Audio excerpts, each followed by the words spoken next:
ಶಕ್ತಿ ಕೊಡು ಶ್ರೀ ಗುರುವೆ, ದೃಷ್ಟಿ ತೆರೆಯನ್ನೊಳಗೆ ಶಕ್ತನಾಗಿಸಿ ಪೊರೆಯೋ ಆತ್ಮ ಸಂದರುಶನಕ್ಕೆ, ಆತ್ಮ ಸಂದರುಶನಕ್ಕೆ. ಶಕ್ತಿ ಕೊಡು ಶ್ರೀ ಗುರುವೆ, ದೃಷ್ಟಿ ತೆರೆಯನ್ನೊಳಗೆ. ಚಂಚಲದಯನ್ನ ಮನ ರೂಢಿ ವಿರಾಗದಲ್ಲಿ ಬೆರೆತು ಹೋಗಲಿ ನಿನ್ನ ದಿವ್ಯ ಪದವ. ಸಂಚಿತಾದಿಗಳೆಲ್ಲ ಮುಂಚಿತದಿ ತೊಳೆದು ಮಿಂಚವೇಗದಿ ಸೇರಿ ಸತ್ಯದರಿವಾ.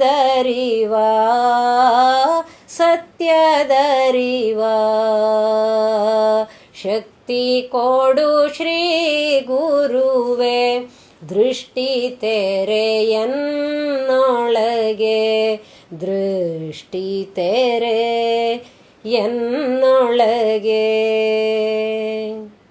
ಸ್ವಾನಂದದ ಗುರುಸ್ಮರಣೆಯೊಂದಿಗೆ ಎಲ್ಲರಿಗೂ ನಮಸ್ಕಾರ.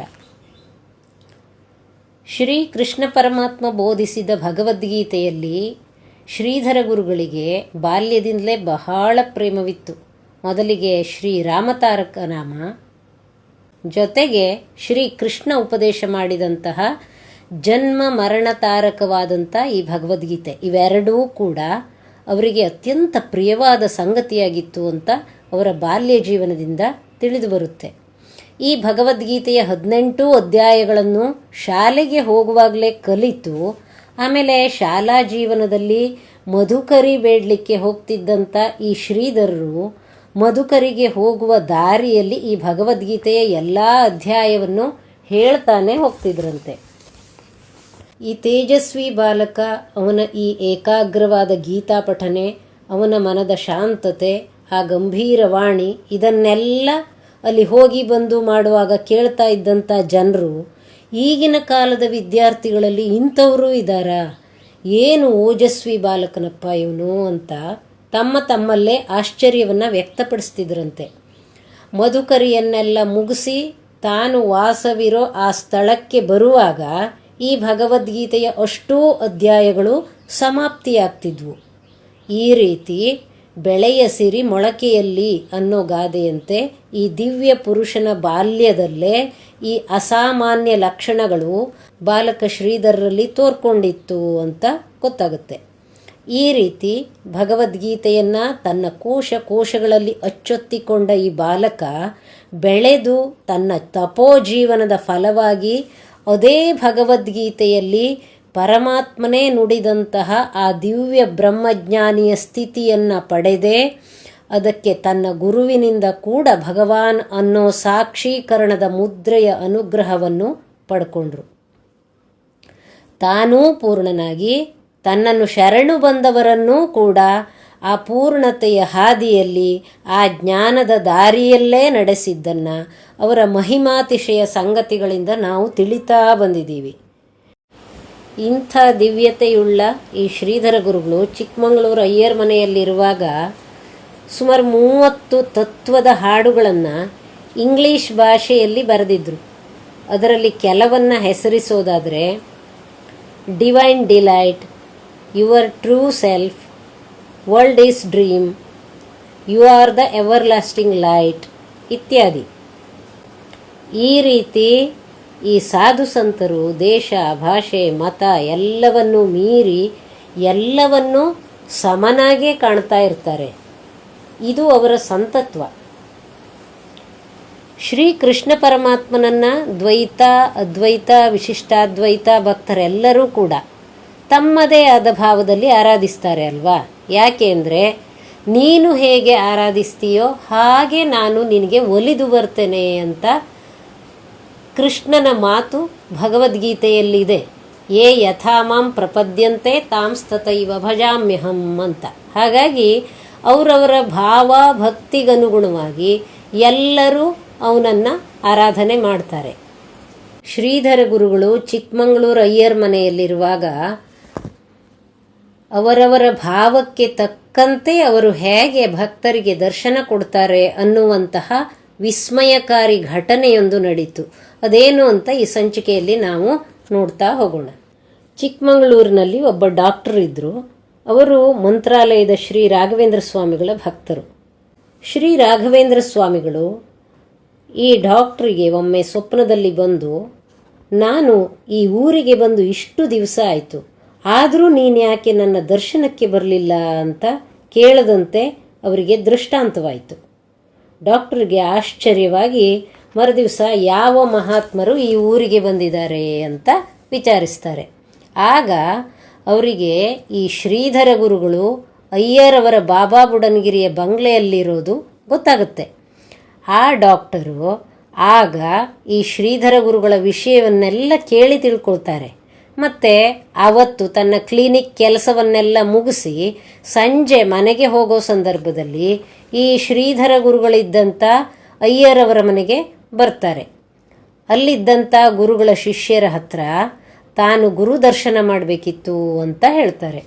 ಆ ಶಿಷ್ಯರು ಈ ಡಾಕ್ಟ್ರನ್ನು ಶ್ರೀಧರ ಭಗವಾನರು ಇದ್ದಂಥ ಆ ಮನೆಯ ಮಹಡಿ ಮೇಲೆ ಕರ್ಕೊಂಡು ಹೋಗ್ತಾರೆ. ಆ ಸಂದರ್ಭದಲ್ಲಿ ಈ ಶ್ರೀಧರ ಸ್ವಾಮಿಗಳು ಧ್ಯಾನಮಗ್ನರಾಗಿ ಸ್ವಾನಂದದಲ್ಲಿ ಮುಳುಗಿ ಹೋಗಿರ್ತಾರೆ. ಈ ಸ್ವಾನಂದ ಮಗ್ನ ಗುರುಗಳನ್ನು ಕಂಡಂಥ ಈ ಡಾಕ್ಟರ್ಗೆ ಏನಾಯಿತೋ ಏನೋ, ಏನು ಕಂಡ್ತೋ ಏನೋ ಗೊತ್ತಿಲ್ಲ, ಅವರು ಬೆಚ್ಚಿ ಬೀಳ್ತಾರೆ. ತಕ್ಷಣ ಆ ಮಹಡಿಯಿಂದ ಹಿಂದೆ ಕೆಳಗಿಳಿದು ಬಂದು, ನನ್ನಿಂದ ಅಪರಾಧವಾಗೋಯಿತು, ಸಾಕ್ಷಾತ್ ಪರಮಾತ್ಮನೇ ಈ ಸ್ವಾಮಿಗಳು ಅನ್ನೋದನ್ನು ತಿಳಿದೆ ನನ್ನಿಂದ ದೊಡ್ಡ ತಪ್ಪಾಯಿತು, ನಾನು ಹೀಗೆ ಪ್ಯಾಂಟು ಶರ್ಟ್ ಬೂಟನ್ನೆಲ್ಲ ಹಾಕ್ಕೊಂಡು ಅವರ ದರ್ಶನಕ್ಕೆ ಹೋಗಬಾರ್ದಿತ್ತು ಅಂತ ಪಶ್ಚಾತ್ತಾಪ ಪಟ್ಟು ಕೈ ಕಾಲು ತೊಳೆದು ಪಂಚೆ ಶಲ್ಯವನ್ನು ಆ ಮನೆಯವರಿಂದ ಕೇಳಿ ತಗೊಂಡು ಮತ್ತು ಆ ಪಂಚೆ ಶಲ್ಯವನ್ನೇ ಧರಿಸಿ ಶ್ರೀಧರ ಸ್ವಾಮಿಗಳಿದ್ದಲ್ಲಿಗೆ ಮತ್ತೆ ಹೋಗಿ ಅವರ ದರ್ಶನ ಮಾಡ್ತಾರೆ. ಸ್ವಾಮಿಗಳು ಮಾತ್ರ ಅದೇ ಅಂತರ್ಮುಖತೆಯ ಸ್ವಾನಂದದಲ್ಲೇ ಇರ್ತಾರೆ. ಶ್ರೀಧರ ಗುರುಗಳು ಬಾಹ್ಯ ಎಚ್ಚರಕ್ಕೆ ಬರೋ ತನಕ ಈ ಡಾಕ್ಟರ್ ಅಲ್ಲೇ ಭಕ್ತಿಭಾವದಿಂದ ಕೈ ಮುಗಿದು ಕುಳಿತಿರ್ತಾರೆ. ಆಮೇಲೆ ಗುರುಗಳು ಬಹಿರ್ಮುಖರಾದಾಗ ಈ ಡಾಕ್ಟರ್ ಅವರಿಗೆ ಮನಸಾ ಶರಣಾಗಿ ತನ್ನ ಪರಿಚಯವನ್ನು ಶ್ರೀಧರ ಗುರುಗಳಿಗೆ ಮಾಡಿಕೊಂಡು ತನಗಾಗಿದ್ದಂಥ ತನ್ನ ಆರಾಧ್ಯ ದೈವ ರಾಘವೇಂದ್ರ ಸ್ವಾಮಿಗಳ ಸ್ವಪ್ನ ದೃಷ್ಟಾಂತವನ್ನು ಗುರುಗಳೊಡನೆ ಹೇಳ್ಕೊಳ್ತಾರೆ. ಆಮೇಲೆ ಶ್ರೀಧರ ಗುರುಗಳಿಂದ ಅನುಗ್ರಹೀತರಾಗಿ ತನ್ನ ಇಷ್ಟಮೂರ್ತಿ ರಾಘವೇಂದ್ರ ಸ್ವಾಮಿಗಳನ್ನು ದರ್ಶನ ಮಾಡಿಕೊಂಡು ಅವರ ಅನುಗ್ರಹ ಪಡ್ಕೊಂಡಂತೆ ಆನಂದದಿಂದ ಆ ಡಾಕ್ಟ್ರು ಚಿಕ್ಕಮಗಳೂರಿಗೆ ವಾಪಸ್ಸಾಗ್ತಾರೆ. ಆಮೇಲೆ ಅಯ್ಯರ್ ಮನೆಯಲ್ಲಿ ಶ್ರೀಧರ ಸ್ವಾಮಿಗಳು ಇರೋ ತನಕ ಆಗಾಗ ಬಂದು ಈ ಶ್ರೀಧರ ಸ್ವಾಮಿಗಳ ದರ್ಶನವನ್ನು ಮಾಡಿ ಅವರಿಂದ ಅನುಗ್ರಹವನ್ನು ತಗೊಂಡು ಹೋಗ್ತಾ ಇರ್ತಾರೆ.